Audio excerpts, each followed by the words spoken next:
প্রিয় বন্ধুগণ, সালামু আলাইকুম রহমতুল্লাহ। আমরা এখন অনেক চিন্তিত। সন্তান কথা শোনে না, সন্তান অনেক কিছু আমার কাছ থেকে লুকায়। এর জন্য আমরা নিজেরাই দায়ী, কারণ আমরা সন্তানদেরকে সময় দিই না। তাদেরকে সময় দিতে হবে, তাদের কথাগুলো শুনতে হবে। যখন তাদেরকে সময় দিতে কথাগুলো শুনবো, তখন ঠিকই সন্তান আমার কাছে কোনো কিছু লুকাবে না, সকল কিছু খুলে বলবে। আমি কিছু টিপস বলছি। সন্তানের কথাগুলো মনোযোগ দিয়ে শুনুন। মাদ্রাসা বা স্কুল থেকে যখন সন্তান বাসায় আসবে, তখন ভার গলায় আপনাকে সে খুব খুলে বলতে চাইছে।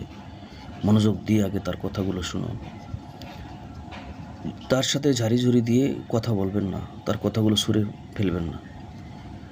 টেলিভিশন, ইউটিউব খুলে বসে যাবেন না। ও যা বলতে থাকুক, এমন মনোভাব প্রকাশ থেকে বিরত থাকুন। আপনার অন্য যেসব চিন্তা ভাবনা কাজকর্ম আছে, আপাতত ওগুলো বাদ দিয়ে তার কথাগুলো অতি গুরুত্ব দেন। কারণ এই মুহূর্তে সে তার মনের আবেগ অনুভূতি বাবার বুকে ঢেলে দিতে চাইছে। স্কুল বা অথবা মাদ্রাসায় কেউ কোনো কষ্ট দিয়েছে, মনের কথা খুলে বলে একটু সান্ত্বনা পেতে চাইছে। অনেক ক্ষেত্রে তো বরং সে বুক ভরা আনন্দ নিয়ে ফেরে। আজকে সব কটা বিষয়ে ফুল মার্ক পেয়েছে, খুশিতে গদগদ হয়ে সব সুখ বাবার কানে সবার আগে দিতে চায় সে। সুতরাং যখন সে কোনো প্রাপ্তির কথা শোনাবে, সফলতার উচ্ছ্বাস প্রকাশ করবেন, তাকে আরও উৎসাহ দিন। এই অর্জনে আপনি আনন্দিত হননি, বা ও কি পাক না পাক আপনার যায় আসে না। আপনার আচরণে এমন কিছুর আঁচ যেন তার শরীরে না পায়। আপনার শিশু সন্তান মুখ ভাগ করে আদুরে গলায় অভিযোগ করেছে, বাবা অমুক আমাকে মেরেছে। আপনি জবাব দিলেন, সত্যি করে বলো, তুমি আগে ওকে মারোনি তো, পচা কথা বলনি তো। এ ধরনের জবাবের অর্থ হলো তার কথা বলার সব পথ আপনি বন্ধ করে দিলেন। এর ফলাফল যা হবে তা হলো সন্তানের অনুভূতি আপনি রসকসহীন একজন সার্জেন্ট বা বিচারকের পরিণত হয়ে যাবেন। কখনো তো সে আপনাকে অত্যাচারী সিপাহী ভেবে বসে থাকবে, কারণ এদের অবশ্যই হলো নিরাপদের দোষ খুঁটে খুঁটে বের করা আর অপরাধীর দোষ বিনিয়ে এড়িয়ে যাওয়া। সুতরাং সন্তান যখন মা বাবার কাছে কিছু বলতে চায়, তাদের কর্তব্য কিছুটা নড়েচড়ে বসা, তার সঙ্গে কথা চালিয়ে যাওয়া। তখন সমালোচনা বা আগ্রহ মনোভাব একেবারেই পরিহার করা উচিত। ধরুন আপনার সন্তান স্কুল বা মাদ্রাসা থেকে আসতেই তার মুখ থেকে গেহ বা অমর্জিত কোনো শব্দ শুনতে পেলেন। এখন আপনার কী করণীয়? রেগে মেগে দু একটা কথা শুনে দেবেন না।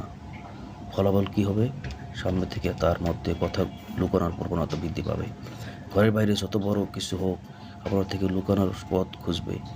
এর চেয়ে বরং নিরিবিলি তার কথাগুলো শুনুন, তাকে বুঝিয়ে দিন, যা বলছো বলো, আমি তোমার সঙ্গে আছি। এরপর জিজ্ঞেস করুন, বাবা তুমি এটি কার থেকে শিখছো, জানো এটার অর্থ কী? এভাবে তাকে বুঝিয়ে দিন। এ ধরনের অমার্জিত শব্দচয়ন রুচিহীনতার পরিচয়। মনের কথা ব্যক্ত করার উত্তম পন্থা এটি হতে পারে না। এর চেয়ে আরও কত সুন্দর অর্থপূর্ণ মার্জিত শব্দ আছে। কথা বলার সময় বা মতামত পেশ করার সময় অবশ্যই সেসব শব্দ ব্যবহার করা চাই। এভাবেই আপনার সন্তানকে আপনি বুঝতে পারবেন, আপনার সন্তান আপনাকে বুঝতে পারবে। যা কিছু হবে আপনার কাছ থেকে লুকাবে না, আপনাকে খুলে বলবে, সকল কিছু আপনার সাথে শেয়ার করবে। যখন তাকে সময় দিবেন, তার কথাগুলো মনোযোগ দিয়ে শুনবেন, তখন সন্তান সবার আগে এসে আপনাকেই বলবে, যা কিছু হোক আপনাকেই বলবে। আর যখন আপনি সময় দিবেন না, না ইউটিউব, ফেসবুক, মেসেঞ্জার এই সমস্ত নিয়ে পড়ে থাকবেন, কথাগুলো শুনবেন না, তখন ওই কথাগুলো রাখতে রাখতে এমন অপরাধ কাজ করবে, এমন জঘন্য কাজ করবে, সেটাও আপনার কাছ থেকে লুকাবে। আপনার করার কিছুই থাকবে না। এই জন্য সন্তানকে সময় দিন, সন্তানের কথাগুলো শুনুন। এভাবেই সন্তান হলো মানুষ।